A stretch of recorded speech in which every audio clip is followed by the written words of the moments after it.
তো আজকে আমাদের আলোচনা শুরু হচ্ছে সূরা কাসাসের 43 নম্বর আয়াত থেকে। আউযু বিল্লাহি মিনাশ শাইতানির রাজিম। ওয়ালাকাদ আতাইনা মূসাল কিতাবা মিন বা'দি মা আহলাকনাল কুরুনাল উলা। আল্লাহ বলেন, নিশ্চয়ই আমি দান করেছি মূসা আলাইহিস সালামকে কিতাব, মিন বা'দি মা আহলাকনাল কুরুনাল উলা, পূর্ববর্তী বহু জাতিকে ধ্বংস করার পরে। আদ, সামুদ, জাদিস, তাসাম, আসাবাইকা, কওমে তুব্বা, এইসব জাতিগুলি ধ্বংস করার পরে আল্লাহ তাআলা মূসা আলাইহিস সালামকে তাওরাত কিতাব দান করলেন। বাসায়েরা লিন-নাস, মানুষের জন্য দৃষ্টি, অর্থাৎ মানুষের জন্য জ্ঞান ও ভাণ্ডার। হুদান, এবং এই কিতাব ছিল পথ নির্দেশক, পথ প্রদর্শক। রহমাতান, এবং দয়া। লাআল্লাহুম ইয়াতাযাক্কারুন, সম্ভবত মানুষেরা উপদেশ গ্রহণ করবে।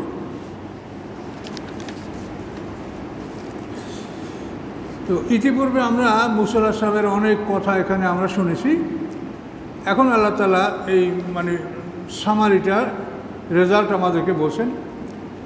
ওমা কুনতা বিজানিবিল গারবি, আপনি পৃথিবীর পশ্চিম অঞ্চলে ছিলেন না। ইজ কাদাইনা ইলা মূসা, আমরা যখন আমি মূসার প্রতি আমার আদেশগুলি আমি দান করেছিলাম, তখন আপনি পৃথিবীর পশ্চিমাঞ্চলে ছিলেন না, অর্থাৎ মক্কা থেকে মিশরটা পশ্চিমাঞ্চলই হয়। ওমা কুনতা শাহিদিন, এবং আপনি তাদের মাঝে উপস্থিত ছিলেন না। মুহাম্মদ সাল্লামকে বলা হচ্ছে যে আপনি পশ্চিমাঞ্চলও ছিলেন না, এবং আপনি মূসা আলাইহিস সালামের কাছে বা হারুন আলাইহিস সালামের কাছে আপনি উপস্থিত ছিলেন না। ওয়ালাকিন্না আনশানা, বরং আমি সৃষ্টি করেছি কুরুনান, বহু জাতি। ফাতাতাওয়ালা আলাইহিমুল উমুর, অতি দীর্ঘকাল তারা হায়াত লাভ করেছে, জীবনকাল লাভ করেছে। ওমা কুনতা সাবিয়ান ফি আহলি মাদিয়ানা, এবং আপনি কখনো মাদিয়ানবাসীদের ভিতরে বসবাস করেননি, যে তাতলু আলিম, যে তাদের উপরে আপনি এগুলি পাঠ করে শোনাবেন। আয়াতিনা, আমার আয়াতগুলি। ওয়ালাকিন্না কুন্না মুরসিলিন, বরং আমি ছিলাম এগুলির প্রেরণকারী। আল্লাহ বলছেন যে মূসা আলাইহিস সালাম যে এত, আল্লাহ রসুল মুহাম্মদ সাল্লাল্লাহু আলাইহি ওয়াসাল্লাম এত বিস্তারিতভাবে যে ঘটনাগুলো বললেন, মূসা আলাইহিস সালামের জন্ম থেকে তার জীবনের শেষ পর্যন্ত উত্থান পতন সব ঘটনাগুলি বিস্তারিত বললেন। মাদায়েনে শোয়েব আলাইহিস সালামের ঘটনা সেগুলি বললেন। তো এই কথা আপনি কি করে বললেন? তিনি একজন উম্মি, তিনি লেখাপড়া জানেন না, তিনি কোনো বই পড়ে শিখবেন এটা সম্ভাবনা নাই, তাকে কেউ শিখাবে এমন কারো ক্ষমতা নাই। তাহলে এখন এগুলি আল্লাহ রসুল যে আমাদের কাছে বিস্তারিত বর্ণনাটা করলেন, এটা কোথার থেকে? আল্লাহ বলেন ওয়ালাকিন্না কুন্না মুরসিলিন, আমি ছিলাম প্রেরণকারী, আমি ওহির মাধ্যমে আপনাকে আমি এই কথাগুলো জানিয়ে দিয়েছি। এর মুহাম্মদ সাল্লাল্লাহু আলাইহি ওয়াসাল্লাম নিরক্ষর উম্মি, তিনি বিশুদ্ধ ইতিহাস, নির্ভুল ইতিহাসগুলি জাতির কাছে তুলে ধরেছেন। এটা প্রমাণ করে যে তিনি রাসূল, আল্লাহ তাআলা তার কাছে এগুলি ওহির মাধ্যমে প্রেরণ করেন। আরও আল্লাহ বলছেন ওমা কুনতা বিজানিবিত তুর, আপনি তুর পাহাড়ের নিকটেও ছিলেন না। এই যে না দেয় না, যখন আমি মূসা আলাইহিস সালামকে ডাক দিয়েছিলাম একটি বৃক্ষের মধ্যে, একটি আলোর মধ্যে, এই আলোর থেকে মূসা আলাইহিস সালামকে ডাক দেওয়া হয়েছিল। আল্লাহ তাআলা সেই কথা বলেন যে আপনি তখন তুর প্রান্তে ছিলেন না। এই না দেয় না, যখন আমি মূসা আলাইহিস সালামকে ডাক দিয়েছিলাম। ওয়ালাকিন রাহমাতাম মির রাব্বিকা, বরং এগুলি সব হলো আপনার রবের পক্ষ থেকে আপনার প্রতি দয়া, যে তিনি আপনাকে দয়া করে এই রেসালাত দান করেছেন। কেন? লেতুনজিরা কওমান মা, যাতে আপনি ভয় দেখাতে পারেন এমন একটা জাতিকে, মা আতাহুম মিন নাযিরিম মিন কাবলিকা, যাদের কাছে আপনার পূর্বে কোনো রাসূল আসে নাই। ঈসা আলাইহিস সালাম থেকে মুহাম্মদ সাল্লাল্লাহু আলাইহি ওয়াসাল্লাম পর্যন্ত এই সময়ের মধ্যে মুহাম্মদ সাল্লাল্লাহু আলাইহি ওয়াসাল্লাম ছাড়া এর মাঝে আর কোনো রাসূল আরব অঞ্চলে আসেনি।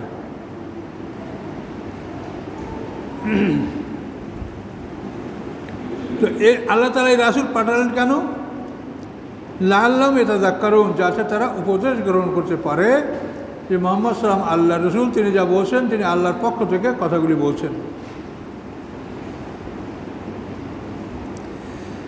ওয়ালাউলা আন তুসিবা মুসিবাতুম বিমা কদ্দামাত আইদিহিম ফায়াকুলু রব্বানা লাউলা আরসালতানা ইলাইনা রাসূলান ফানাত্তাবা আয়াতিক ওয়া নাকুনা মিনাল মুমিনিন। আল্লাহ বলেন, যদি এমনটি না হতো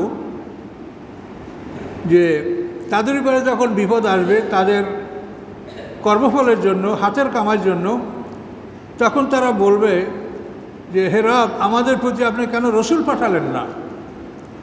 এই ধরনের ওজোর আপত্তি তারা পেশ করবে। এটা যেন করতে তারা না পারে।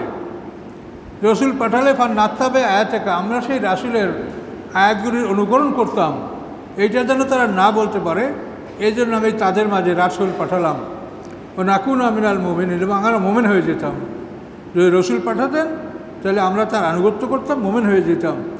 এই কথাগুলি যেন তারা বলতে না পারে, এই জন্য আমি তাদের মাঝে মুহাম্মদ সাল্লাল্লাহু আলাইহি ওয়াসাল্লামকে তাদের ভাষায়, মাতৃভাষায়, আরবি ভাষায় আমি নবী পাঠিয়েছি, রাসূল পাঠিয়েছি। ফালাম্মা জাআহুল হক, অথবা যখন তাদের কাছে সত্য আসলো, মেন ইনদিনা, আমার নিকট থেকে, আল্লাহর নিকট থেকে, কলু, তখন তারা বলতে লাগলো লাউলা উতিয়া মিসলামা উতিয়া মূসা, কেন দেওয়া হলো না তাকে অনুরূপ যা দেওয়া হয়েছিল মূসা আলাইহিস সালামকে? মূসা আলাইহিস সালামকে 9টা মুজিজা দেওয়া হয়েছিল, কাজে মুহাম্মদ সাল্লামকে ওইরূপ কেন দেওয়া হচ্ছে না? তখন আল্লাহ তাআলা জবাব দিচ্ছেন, আওয়ালাম ইয়াকফুরু বিমা উতিয়া মূসা মিন ক্বাবলু, ইতিপূর্বে মূসাকে যে মুজিজা দেওয়া হয়েছিল সেগুলি তারা অবিশ্বাস করে নাই? সেই 9টা মুজিজা দেখে কি তারা ঈমান এনেছে? কই, ঈমান তো আনে নাই। তাহলে ওই রকম মুজিজা দাবি করে কী লাভ? মিন ক্বাবলু, ইতিপূর্বে। ক্বালু, তারা বলছিল কি, সেহরানে তাজাহারা, দুই জাদু একে অপরকে সাহায্য করছে। মূসা আলাইহিস সালাম, হারুন আলাইহিস সালাম, দুইজন নবী, একজন নবী একজন রাসূল। এই দুই নবী রাসূল তাদের কাছে আসার পরে তারা কী বলছিল? ক্বালু সেহরানে তাজাহারা, তারা দুইজন জাদুকর একে অপরকে সাহায্য করছে। ওয়াকালু, এবং তারা বলেছিল ইন্না বিকুল্লিন কাফিরিন, আমরা সব কিছু অস্বীকার করছি, আমরা এগুলি কিচ্ছু মানব না। কুল, আপনি বলুন, ফাতু বিকিতাবিন মিন ইনদিল্লাহি ওয়া আহাদা মিনহুমা, আপনি বলুন তোমরা নিয়ে আসো এমন একটা কিতাব আল্লাহর নিকট হতে, ওয়া আহাদা মিনহুমা, যেই কিতাবটি এই দুইটি কিতাবের চাইতে অধিক পথ প্রদর্শনকারী। দুইটি কিতাব হলো তাওরাত এবং কোরআন। এই দুটি কিতাব হতে আরও অধিক পথ প্রদর্শনকারী, সৎপথ প্রদর্শনকারী কোনো কিতাব তোমরা নিয়ে আসো, তাহলে আত্তাবিউহু, আমি সেই কিতাবটা মানব। রাসূল বলেন, তাহলে আমি সেই কথাটা মানব। এরকম কথা কোরআনে আরও আসে। ইহুদিরা, খ্রিস্টানরা আল্লাহর সন্তান আছে বলে দাবি করে।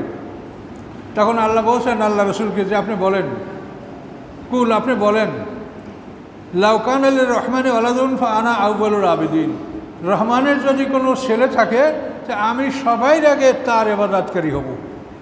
তোমরা যদি প্রমাণ করতে পারো যে রহমানের ছেলে আছে, আল্লাহর ছেলে আছে, তাহলে আমি সবার আগে আউয়ালুল আবিদিন, আমি সবার আগে সেই রহমানের ছেলের ইবাদত আমি করব, কিন্তু প্রমাণ করব। ছেলে কোত্থেকে আসো, তার মা কই, মা কোত্থেকে আসো, তার বাবা কই, এগুলি সবই তোমরা তথ্য দাও।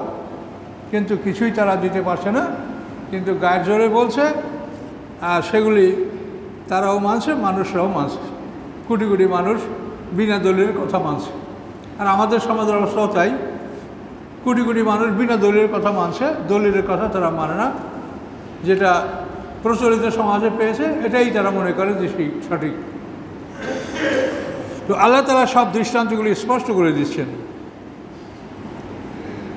এখন আল্লাহ বলেন, ফাইল্লাম ইয়াস্তাজিবু লাকা, আপনার এই সমস্ত কথার জবাব যদি তারা না দেয়, ফালাম, নিশ্চয়ই আপনি জেনে রাখুন, আন্নামা ইয়াত্তাবিউনা আহওয়াহুম, নিশ্চয়ই তারা কামনা বাসনা, নিজের মনের ইচ্ছার অনুকরণ করে, তাদের কাছে কোনো দলিল প্রমাণ নাই।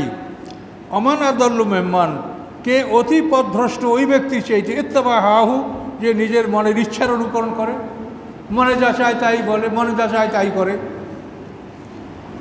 বেগারে হুদাম মিনাল্লাহ, আল্লাহর পক্ষ থেকে কোনো পথ প্রদর্শন ছাড়া, নির্দেশ ছাড়া মনে চায় তাই যে করে, সে অত্যন্ত ভ্রষ্ট। ইন্নাল্লাহ লা ইয়াহদিল কওমাজ জালিমিন, নিশ্চয় আল্লাহ তাআলা জালেম সম্প্রদায়কে কখনোই পথ প্রদর্শন করে না। সম্মানিত শুধু মনের ইচ্ছার কামনা, ইচ্ছার আনুগত্য এটা করা যাবে না। তার কারণ আমরা মানুষ সৃষ্টিগতভাবে অনেক দুর্বল এবং আমাদের জ্ঞান, জন্মগতভাবে জ্ঞান অন্যান্য প্রাণীর চাইতে মানুষের জ্ঞান কম। জন্মগতভাবে অন্যান্য প্রাণী যে জ্ঞান রাখে, তা মুরগির বাচ্চা 3 দিন বয়স হলে তাকে আপনি খুদি চাল তার সাথে পাথর মিলিয়ে দেবেন, দেখবেন যে ও পাথরটা খাবে না, চালটাই খাবে। ওর মা যদি সংকেত দেয় তো ছোট্ট ছোট্ট বাচ্চাগুলি তাড়াতাড়ি লুকিয়ে যাবে। কিন্তু মানুষের বাচ্চারা কিন্তু এত ছোট হলে এ ধরনের কোনো অভিজ্ঞতা অর্জন করতে পারে না। সে পায়খানা করে নিজে হাতে ধরতে পারে, তা নিজে খায়। তো মানুষের জন্মগতভাবে মানুষের জ্ঞান অত্যন্ত কম, কিন্তু মানুষের জ্ঞানটা ডেভেলপ করতে পারে। আর অন্যান্য প্রাণীদের জন্মগতভাবে জ্ঞান, কিন্তু তাদের জ্ঞান ডেভেলপ করে না। শিম্পাঞ্জির আঙ্গুল আছে, হাত পা আছে, কিন্তু শিম্পাঞ্জিকে ড্রাইভার বানানো যাচ্ছে না। এটা বহু চেষ্টা করে দেখা হচ্ছে যে গাড়ি চালানোর জন্য যে হাত লাগে, পা লাগে, সেটা আছে, কিন্তু তার দ্বারা তারা ড্রাইভার হতে পারছে না। তো মানুষ জন্মগতভাবে অনেক অল্প জ্ঞানের অধিকারী, তার জ্ঞানকে ডেভেলপ করতে হবে। এখন এই জ্ঞানকে আপনি ডেভেলপ করে শুধু যদি 2টা জীবন আপনার, শুধু এই একটা জীবনের জন্যই যদি আপনি জ্ঞানকে ডেভেলপ করেন, আর দ্বিতীয় জীবন যেটা আছে অনেক লম্বা, অনেক বড়, অনেক দীর্ঘস্থায়ী, সেই দিনের জন্য যদি আপনি আপনার জ্ঞানকে ডেভেলপ না করেন, তা আপনি ক্ষতিগ্রস্ত হবেন। এটা নিজের বিচারেই আপনি নিজে হাসরের ময়দানে হেরে যাবেন। যে আপনার জ্ঞানকে ডেভেলপ করতে হবে। আপনি এমনি বুঝতে পারবেন না ইসলাম কেমন। যেমন আপনি চেষ্টা না করে এমনি আপনি মাস্টার ডিগ্রি নিতে পারেন নাই, বহু পরিশ্রম করতে হয়েছে। তো এই জন্য পরকাল বোঝার জন্য, দিন বোঝার জন্য আপনাকে অনেক সময় দিতে হবে, ব্যয় করতে হবে। তো এই জন্য এই বিষয়গুলি মানুষের চিন্তাভাবনা করতে হবে। এবং নবী রাসূলের আগমনের উদ্দেশ্য এটাই যে একটা মানুষের জীবনের প্রথম থেকে শেষ পর্যন্ত তাকে একটা পরিচয় দিয়ে দেওয়া, যে একটা মানুষের জীবনে 8টা পর্ব। আমরা মানুষ, আমাদের শুরু, জীবনের শুরু হলো মৃত্যু থেকে। কাইফা তাকফুরুনা বিল্লাহি ওয়া কুনতুম আমওয়াতা, কীভাবে তোমরা কুফরি করছো, তোমরা ছিল মৃত। আমরা সবাই মৃত ছিলাম। আদম আলাইহিস সালামের পিঠ থেকে, আদম সন্তানদের থেকে আমাদেরকে পর্যায়ক্রমে, অর্থাৎ আদম থেকে তার 120 জোড়া সন্তান, সেই সন্তানের পিঠ থেকে তাদের সন্তান, তাদের পিঠ থেকে তাদের সন্তান, এভাবে আমার পিতার থেকে আমাকে, আপনার পিতা থেকে আপনাকে, এভাবে পর্যায়ক্রমে মানুষগুলি সব বের করার পরে আল্লাহ শুধু একটা প্রশ্ন করছেন, আলাস্তু বিরব্বিকুম, আমি কি তোমাদের রব নই? আমি কি তোমাদের রব নই? ক্বালু বালা। আমরা সবাই বলছি সমস্যারে যে হ্যাঁ, আপনি আমাদের রব। এই সাক্ষী গ্রহণ করার জন্য আমাদের মধ্যে যে মুহূর্তের জন্য একটা জীবন সঞ্চার করা হয়েছিল, এটাকে জীবনের মধ্যে ধরা হয় নাই। এটা কোনো উপভোগ করার জীবন ছিল না। এখানে কেউ কিছু উপভোগ করতে পারে নাই, শুধু একটা কথার জবাব দিয়েছে। কিন্তু এই কথার জবাব দেওয়ার জন্য মানুষের মধ্যে প্রাণ সঞ্চার করতে হয়েছে। তো এই যে প্রাণ সঞ্চার করা এবং তার থেকে একটা উত্তর নেওয়া, এটা হলো যে মানব সৃষ্টি, এটার মানে কমপ্লিশন, এটা মানে চূড়ান্ত, যে এইবারে মানব সৃষ্টিটা চূড়ান্ত হয়েছে। আপনি একটা কিছু আবিষ্কার করলে সেটা যদি আপনি পরীক্ষা না করেন, ততক্ষণ পর্যন্ত আবিষ্কারটা সফল হয় না বা পূর্ণতা লাভ করে না। অ্যাটম বোম বানায় যদি টেস্ট না করে, ততক্ষণ পর্যন্ত এটা পূর্ণতা লাভ করে না। তো আল্লাহ মানুষ বানাইছেন ইবাদতের জন্য, সে ইবাদতের যোগ্য কিনা এইটা বোঝার জন্য তাকে পরীক্ষা করতে হবে। তাহলে তার সৃষ্টির ব্যাপারটা কমপ্লিশন, এটা পুরো কমপ্লিট হয়ে যায় না, এই সৃষ্টিটা সমাপ্ত হলো।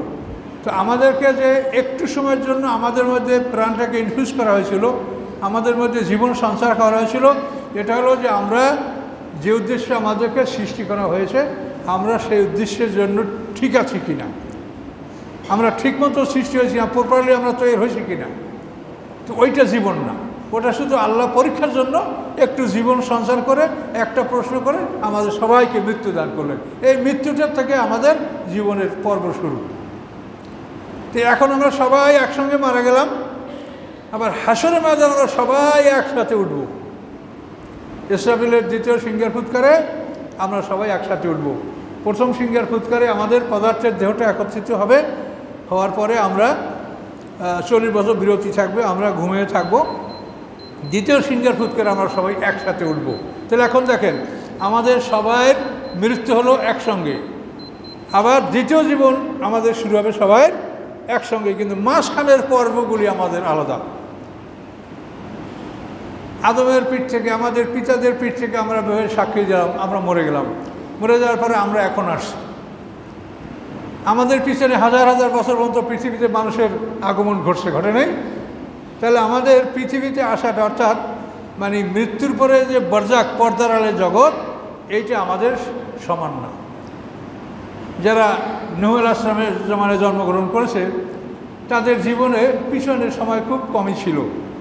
মরার পরে সামনে বিশাল বরজাক, পর্দার আড়ালের জগৎ। আমাদের সামনে বরজাক কম, পিছনে আমাদের বরজাক বেশি গেছে। তাহলে মানুষের জীবনের প্রথম পর্ব হলো মৃত্যু। মৃত্যুর পরে বরজাক, মানে পর্দার আড়ালে জগতে ঢুকে পড়া। সেই পর্দার আড়ালে জগৎ থেকে আমরা পর্যায়ক্রমে পৃথিবীতে আসছি, একসঙ্গে আসতেছি না।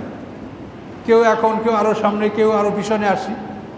তাহলে আমাদের মৃত্যু একসঙ্গে, মৃত্যুর পরে বরজাকে ঢুকলাম, বরজাক থেকে জন্ম, এইখানে হলো আমাদের ব্যবধান, যে আমরা একসঙ্গে জন্মগ্রহণ করছি না। আমাদেরকে পর্যায়ক্রমে জন্মগ্রহণ করাবে, বাড়াবে, পরীক্ষা নেবে, আবার বিদায় করবে। এটা তো পরীক্ষার ফল। এখানে এই জন্য একসঙ্গে আমাদেরকে ঢুকানো হবে না। তাহলে প্রথম মৃত্যু, এই প্রথম পর্বটা সবাই একসঙ্গে হয়েছে। তারপর হলো বরজাক, পর্দার আড়ালে জগতে ঢোকা। এই পর্দার জগতে আমরা পিতামাতার পিঠে আমরা অবস্থান করছিলাম, এবং পিতামাতার পৃষ্ঠ থেকেই আমরা দুনিয়াতে আসি, এটা আপনারা সবাই জানেন। তাহলে মৃত্যু, বরজাক, এই বরজাক বা পর্দার জগৎ, এই বরজাকের পরে আমাদের জন্ম, জন্মের পরে আমাদের এখন জীবন, এই জীবন উপভোগ করছি। কতটা হলে দেখেন, মৃত্যু, বরজাক, জন্ম, জীবন, কি পাইলেন? 4টে পর্ব, বুঝতে পারছেন? মৃত্যু, বরজাক, মৃত্যুর পর্দার জগতে ঢুকলাম, বরজাকেরও জন্ম, জন্ম পরে জীবন, এ হলো 4। জীবনের সামনে কি? আবার মৃত্যু। এই মৃত্যুর সামনে কি? আবার বরজাক। মৃত্যুর পরে আমাদেরকে বরজাকে ঢুকিয়ে দেওয়া হবে। কোরআনে আল্লাহ বলছেন, ওমেন ওয়ারাইহিম বারজাকুন ইলা ইয়াউমি ইউবআসুন, তাদের সামনে পর্দার আড়ালে জগৎ পুনরুত্থান পর্যন্ত। ডাইরেক্ট কোরআনের আয়াতের কোনো দুর্বলতা নেই। তাহলে এই আমাদের এই জন্মের পরে সামনে মৃত্যু, মৃত্যুর পরে বরজাক, বরজাকের পরে ইসরাফিলের সিংহার ফুৎকারে আমাদের দ্বিতীয় জীবন। এইবারে আমরা সবাই একসঙ্গে জীবিত হব, জন্ম হব। এই জন্মের পরে আমাদের জীবন শুরু হবে, এটা হলো আমাদের দ্বিতীয় জীবন। তাহলে এখন আবার দেখেন, প্রথম হলো মৃত্যু, মৃত্যুর পরে বরজাক, বরজাকের পরে জন্ম, জন্মর পরে এই জীবন, এই 4। জীবনের পরে আবার মৃত্যু, মৃত্যুর পরে বরজাক, বরজাকের পরে জন্ম, জন্মের পরে দ্বিতীয় জীবন, অনন্ত জীবন। তাহলে প্রথম মরণটা হয়েছে একসাথে, আর দ্বিতীয় জন্মটা হচ্ছে একসাথে। এই শুধু মাঝখানে বরজাকার জীবন, এইটা আমাদের ব্যবধান। তো এগুলি সব মিলিয়ে প্রত্যেকটা মানুষের বয়স সমান, কেউ কারো সাথে ছোটও না বড়ও না। আমি এখন, আমার পিছনে বরজাক ছিল বেশি, হায়াত আছে, সামনে বরজাক কম, এই 3টা মিলাইলে বয়স সমান হয়ে যাবে। নূহ আলাইহিস সালাম, তার পিছনে বরজাক ছিল কম, হায়াতের পরে সামনে বরজাক বেশি। এই বরজাক জীবন মিলিয়ে প্রত্যেকটা মানুষের বয়স সমান। এখন একটা মানুষ সম্পর্কে যদি আমরা জ্ঞান দিতে না পারি, তাহলে আমরা কি জ্ঞান অর্জন করলাম? একটা মানুষ তার জীবনের বিরাট অংশ, যেখানে হাজার হাজার কোটি বছর সে বেঁচে থাকবে, সেই জীবন সম্পর্কে যদি আমরা কিছু না জানলাম, সেই জীবন সম্বন্ধে কোনো প্রস্তুতি আমাদের নাই থাকলো, তাহলে আমরা কি শিখলাম, কী জন্য আসলাম দুনিয়ায়? কাজে এই কথাগুলি আপনাদেরকে আমরা বোঝানোর জন্য চেষ্টা করছি, নবী রাসূলরা চেষ্টা করছেন, আলেমরা চেষ্টা করছেন। আর আপনারাও নিজের জ্ঞানে আপনারাও চেষ্টা করেন এগুলি জানার জন্য। প্রত্যেকটা মানুষের জীবনে 8টা পর্ব, 60 জোড়া, 2টা মরণ, 2টা বরযাক, 2টা জন্ম, 2টা জীবন। আল্লাহ সৃষ্টি সব জোড়া জোড়া, এই 4 জোড়া 8টা। এটা হলো একটা মানুষের জীবনের পরিচয়। এটা যদি আপনি না বোঝেন তাহলে আপনি কোনোভাবেই আপনি কোরআনের কথার সাথে আপনার জীবনকে মিলাতে পারবেন না। অনেকে মনে করে মরার পরই পরকাল, মরার পরে পরকাল, মরার পরে বরযাক, বরযাক পরে জন্ম, তারপরে আপনার দ্বিতীয় জীবন শুরু, সেইটা হলো পরকাল, আখিরাত। কাজে এগুলো আপনাকে বুঝতে হবে।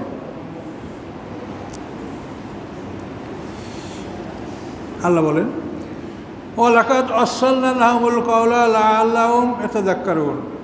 আল্লাহ বলেন আমি আরসালনা মানে মিলিয়ে রাখা, মানে একের পর এক, একের পর এক, আমি একের পর এক তাদের জন্য কথাগুলি আমি পাঠিয়েছি। লাআল্লাহুম ইয়াতাযাক্কারুন, যাতে তারা উপদেশ গ্রহণ করতে পারে। একের পর এক, একের পর এক আমি তাদের উপদেশ বাণী পাঠিয়েছি যাতে তারা উপদেশ গ্রহণ করতে পারে। আল্লাযীনা আতাইনাহুমুল কিতাব মিন ক্বাবলি হুম বিহি ইউমিনুন, যাদেরকে আমি দিয়েছি কিতাব মিন ক্বাবলিহি, এই কোরআনের পূর্বে, মুহাম্মদ সাল্লাল্লাহু আলাইহি পূর্বে, হুম বিহি ইউমিনুন, তারা এই কোরআনের প্রতি ঈমান আনে। অর্থাৎ পূর্ববর্তী আহলে কিতাব তারা এই কোরআনকে বিশ্বাস করে। ওয়া ইযা ইউতলা আলাইহিম, যখন তেলাওয়াত করা হয় তাদের উপরে, ক্বালু, তখন তারা বলে আমান্না বিহি, আমরা এই কোরআনের প্রতি ঈমান আনলাম। ইন্নাহুল হাক্কু মির রাব্বিনা, নিশ্চয়ই কোরআন সত্য আমাদের রবের পক্ষ হতে।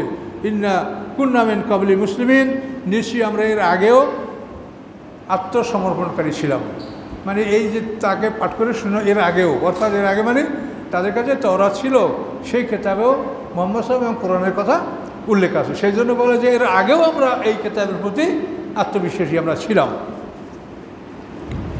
আল্লাহ বলে উলাইকে উতাউনা আজরম মাররাতাইন, এদেরকে আল্লাহ তাআলা তাদের দ্বিগুণ সব দান করবেন, 2 বার দিবেন। যেহেতু তারা পিছনে আসমানি কিতাবে ঈমান এনেছে, এই জন্য তারা একটা সব পাবে। আবার কোরআন নাযিল হওয়ার পরে কোরআনের উপরেও তারা ঈমান আনলো, এই তাদের ডবল ঈমানের জন্য তারা ডবল সব পাবে, এটা আল্লাহ ঘোষণা করলেন। উলাইকে উতাউনা আজরম মাররাতাইন, এদেরকে আল্লাহ তাআলা 2 বার সব দিবেন, বিমা সবারও, তাদের ধৈর্যের কারণে। ওয়ায়াদরাউনা বিল হাসানাতি সাইয়্যা, এবং তারা দূর করে ভালো দ্বারা মন্দকে, ভালো দ্বারা মন্দকে দূর করে। অর্থাৎ আপনি একটা গালি দিছে, আপনি গালি দিতে পারবেন না, আপনি ধৈর্য ধারণ করবেন এবং তাকে উপদেশমূলক কথা বলবেন। আপনাকে একজনের ক্ষতি করছে, আপনি তার উপকার করেন, আপনিও ক্ষতি করিয়েন না। এটা হলো মুমিনদের বৈশিষ্ট্য এবং আল্লাহ শিক্ষা। ওয়ায়াদরাউনা বিল হাসানাতি সাইয়্যা, তারা ভালো দ্বারা মন্দকে প্রতিহত করে। এইটা কিন্তু একটা বিরাট ব্যাপার, এটা ছোটো মনে করবেন না। একজনে আপনাকে গালি দিয়েছে, মন্দ বলেছে, আপনাকে তিরস্কার করেছে, এটা ধৈর্য ধারণ করিয়া যে আপনি তার সাথে ভালো ব্যবহার করবেন, এটা কিন্তু একটা বিরাট সাধনার ব্যাপার। আমাদের তাই কি একটা মন্দ বললেই সাথে সাথে আমার শরীর দ্বিগুণ রাগ হয়ে যায়, সে একটা বলছে আমি তাকে 2টা বলি, এইটাই তো সমাজের স্বভাব। কিন্তু আল্লাহ বলছেন না, এটা আমার বিধান না। আমার বিধান হলো তুমি ভালো দ্বারা মন্দকে প্রতিহত করবে।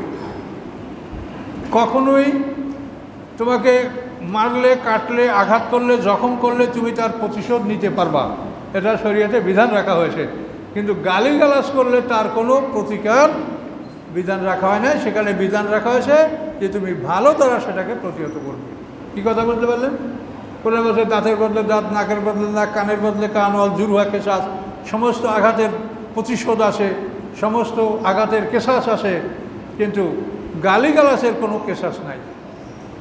এই জন্য সবসময় আপনি এই খাসলাতটা অর্জন করা, এটা বিরাট সাধনার ব্যাপার। আপনি অনেক ধৈর্য ধারণ না করলে এই স্বভাব আপনি অর্জন করতে পারবেন না। যে আপনাকে গালি দিয়েছে, আপনি কিছু উত্তর না করে আপনি তাকে ভালো কথা দ্বারা তাকে আপনি বুঝালেন। এটা যদি আপনি করেন, তো এইভাবে যদি একাধিকবার হয়, তা দেখবেন যদি ওই লোকটার ভাগ্য ভালো হয়, তো ওই লোকটা আপনার কাছে লজ্জিত হবে, ওই লোকটা আপনার কাছে লজ্জিত হবে। সে হয়তো আর খারাপ কথা আপনাকে আর নাও বলতে পারে।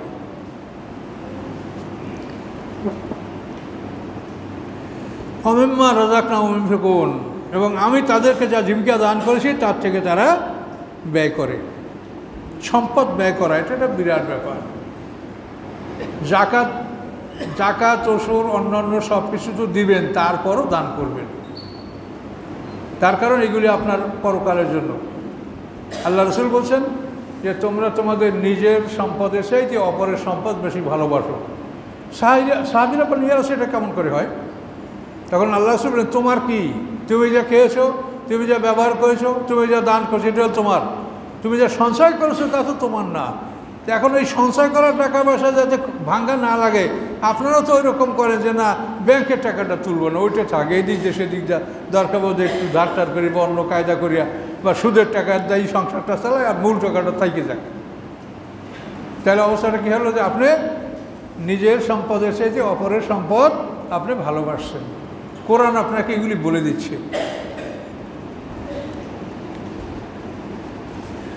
ওয়াইজা সামিউল লাগব আরাদু আনহু, যখন তারা কোনো বেহুদা কথাবার্তা শোনে তখন তারা তার থেকে ফিরে থাকে।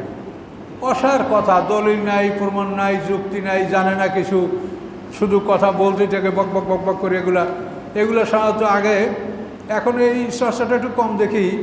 আগে দেখছি এই লোকাল ট্রেনে যখন যাত্রীরা যায় না, তারা এমনভাবে তর্কলিপ্ত শুরু হইতো, মানে একেবারে ওই বাগেরহাট থেকে খুলনা পর্যন্ত তারা কথাই বলতে থাকতো সবাই, অথচ কোনো ধর্মীয় কথা বা জ্ঞানের কথা নাই। এগুলো লাগ হলো বেহুদা, যে কথার কোনো মূল্য নাই, ফল নাই। এবং এই বেহুদা কথাটা কিন্তু মানুষের জীবনের একটা বিরাট ক্ষতিকর।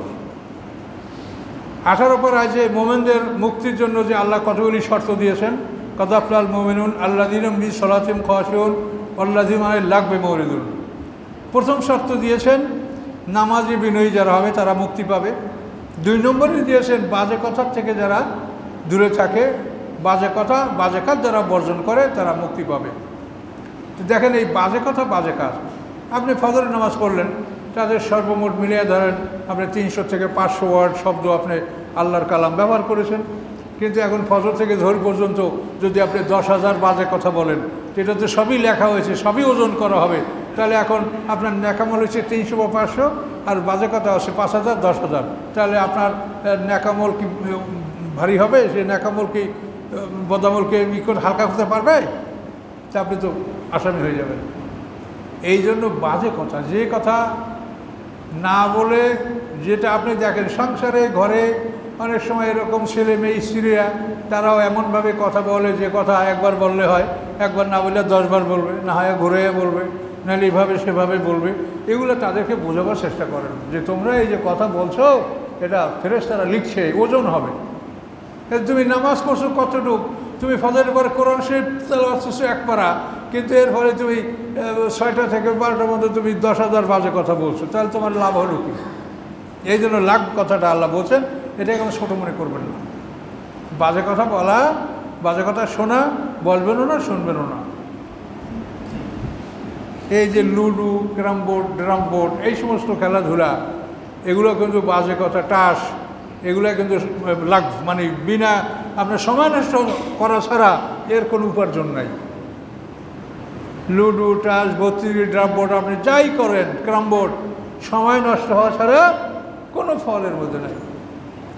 আপনাদের এতই সময় যে কীভাবে সময় নষ্ট করবেন, আর আপনারা শুনলে কি মনে করেন আমরা যে এত বয়স্ক, এখনও দেখি যে আমাদের মোটে সময়ই হয় না। যতক্ষণ সময় থাকে তখন এইটা পড়ি, ওইটা পড়ি, এইটা জানি, ওইটা জানি না, এভাবে আমাদের মোটে সময়তে হয় না। আর আপনাদের এত সময় যে কিভাবে কাটাবেন, ক্যারাম বোর্ড নিয়ে দাঁড়ায় গেলেন, 2-4 ঘন্টা কেটে গেল। তাই বুঝবেন যখন সময় আসবে যে এই সময়ের আপনার কত মূল্য ছিল। আজকাল যখন আসবে তখন আপনি সারা পৃথিবীর সম্পদ তার সামনে উপস্থাপন করে 1 মিনিট সময় তার থেকে নিতে পারবেন না। কি পারবেন? রব্বি লাউলা আখারতানি ইলা আজালিন করিব, হে রব, যদি আপনি আমাকে একটা মুহূর্তের জন্য সময় দান করেন, ফাআসাদদাকা ওয়া আকুম মিনাস সালিহিন, আমি সৎকার করব, আমি সৎকর্মশীলদের অন্তর্ভুক্ত হব। এই যে অনুরোধ বান্দা করবে, কোরআনে আল্লাহ বলেছেন। আল্লাহ কি বলছেন তার জবাবে? আল্লাহ ইউআখিরুল্লাহু নাফসান ইযা জাআ আজালুহা, কোনো মানুষের যখন নির্ধারিত সময় আসবে তাকে 1 মুহূর্ত আর সময় বাড়িয়ে দেওয়া হবে না। কাজেই সময় অত্যন্ত মূল্যবান। এই সময়কে আপনারা বাজে কাজে নষ্ট করেন না, জীবন সম্পর্কে জানার চেষ্টা করেন। আপনার নিজের জীবন সম্পর্কে আপনি জানার চেষ্টা করেন যে আপনার জীবনটা কি, এর শুরু কোথায়, শেষ কোথায়। এবং সবসময় একটা কথা মনে রাখবেন, আপনি আমরা সবাই মানুষ, আমরা একটা খাঁচা নিয়ে এখানে বসে আছি, এই খাঁচার মধ্যে একটা জিনিস আছে, এটা কি? রূহ, নফস এবং রূহ। এগুলি এটার মধ্যে আসে বলেই আমরা বসে আছি, কথা বলছি, শুনছি। এগুলি যখন চলে যাবে তখন লাশ। তাহলে এখন আমাদের এই খাঁচার মধ্যে যে প্রাণটা ঢুকলো, এটা কি আপনার কাছে বা আমার কাছে পারমিশন নিয়ে ঢুকছে যে আপনার মধ্যে আমি প্রাণ আমি ঢুকি? বলেন, এই প্রাণটা যখন আপনার মধ্যে ঢুকেছে, সে কি পারমিশন নিয়ে ঢুকেছে? কখন ঢুকেছে আপনি কি জানেন? জানেন না।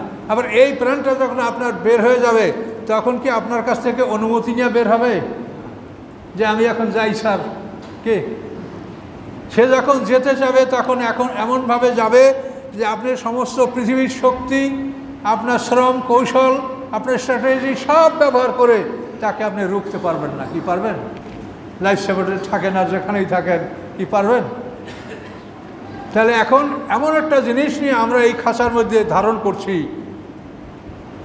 এমন একটা জিনিস খাঁচার মধ্যে ধারণ করছি যে ঢোকার সময় আমার পারমিশন নিয়ে ঢোকে নাই, যাওয়ার সময় আমার পারমিশন নিয়ে যাবে না, আবার দ্বিতীয়বার যখন জীবিত হব তখনও আমার পারমিশনে সে আমার মধ্যে ঢুকবে না। সে আল্লাহ যখন আদেশ দিবেন, ইসরাফিলের সিঙ্গার ফুৎকারি আমার এই খাঁচার মধ্যে আবার ঢুকে যায়। প্রথম সিঙ্গার ফুৎকারি এই খাঁচা তৈরি হবে, দ্বিতীয় সিঙ্গার ফুৎকারির মধ্যে প্রাণ ঢুকবে।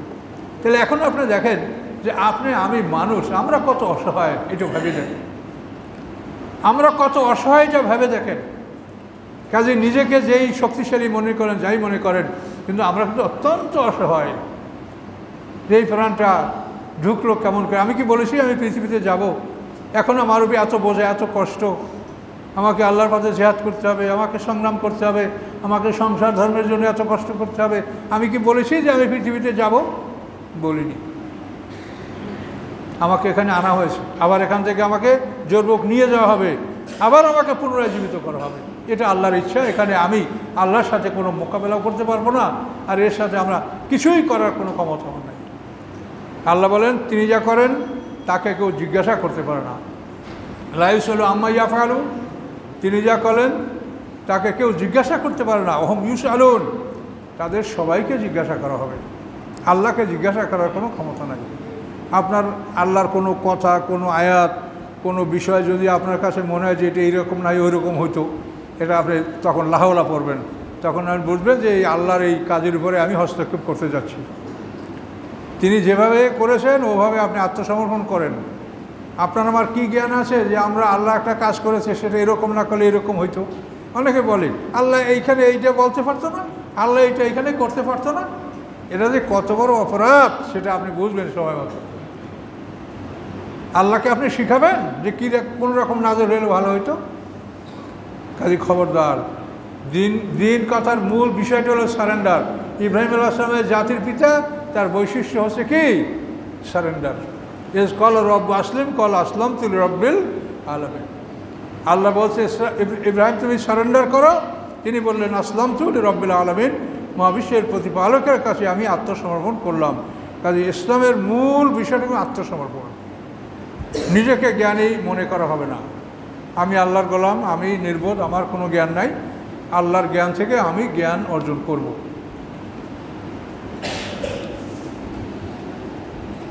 তা আল্লাহ বলেন যে তারা যখন বাজে কথা, বাজে কাজ, এই অনুষ্ঠানগুলি থেকে তারা যখন অতিক্রম করে বা শোনে, কলু, তারা বলে লানা আমালুন লাকুম আমালুকুম, আমাদের জন্য আমাদের কাজ, তোমাদের জন্য তোমাদের কাজ। সালামুন আলাইকুম, তোমাদের প্রতি সালাম। অর্থাৎ তাদের সাথে তর্ক লিপ্ত হবেন না। এই সালাম মানে বিদেয়ী সালাম, যে ভাই মাফ করেন সালাম। আপনি এদের সাথে তর্ক লিপ্ত হবেন না। আল্লাহ নাবতাগিল জাহিলিন, আমরা জাহেল বা অজ্ঞতা, মূর্খতা আমরা কামনা করি না। কাজে এগুলি কাজ, অজ্ঞতা, মূর্খতা, জ্ঞানহীন কথাবার্তা বলা, এগুলি আমরা কামনা করি না। এই বলে তাদেরকে সালাম দিয়ে সরে পড়বেন, তাদের সাথে লিপ্ত হবেন না। ইন্নাকা লা তাহদি মান আহবাবতা, হে রাসূল, যাকে আপনি ভালোবাসেন অবশ্যই আপনি তাকে হেদায়েত দান করতে পারেন না। ওয়ালাকিন্নাল্লাহু ইয়াহদি মান ইয়াশা, বরং আল্লাহ যাকে ইচ্ছে তাকে হেদায়েত দান করেন। রাসূল ভালোবেসে কাউকে হেদায়েত ধরতে পারবেন না। যদি তাই পারতেন তাহলে তার সাথে আবু তালেবকে তিনি হেদায়েত দান করতে পারতেন। আল্লাহ রসুলের জন্মের 6 মাস আগে পিতা মারা যায়। 6 বছর বয়সে মাতা মারা যায়, 8 বছর বয়সে দাদা মারা যায়। এই 8 বছর বয়স পার হয়ে যাওয়ার পর থেকে মৃত্যু পর্যন্ত আল্লাহ রসুলের অভিভাবক ছিলেন আবু তালেব, চাচা আবু তালেব। কিন্তু তাকে আল্লাহ রসুল হেদায়েতের মধ্যে আনতে পারেন না। এটা আল্লাহ বলে যে রাসূল আপনি কাউকে হেদায়েত করতে পারবেন না, হেদায়েত আল্লাহর কাছে। তাহলে আমাদের আল্লাহর কাছেই হেদায়েত চাইতে হবে। তো যারা সুন্নাত পড়ে না তারা কাবলা জুমা 4 রাকাত পড়ে।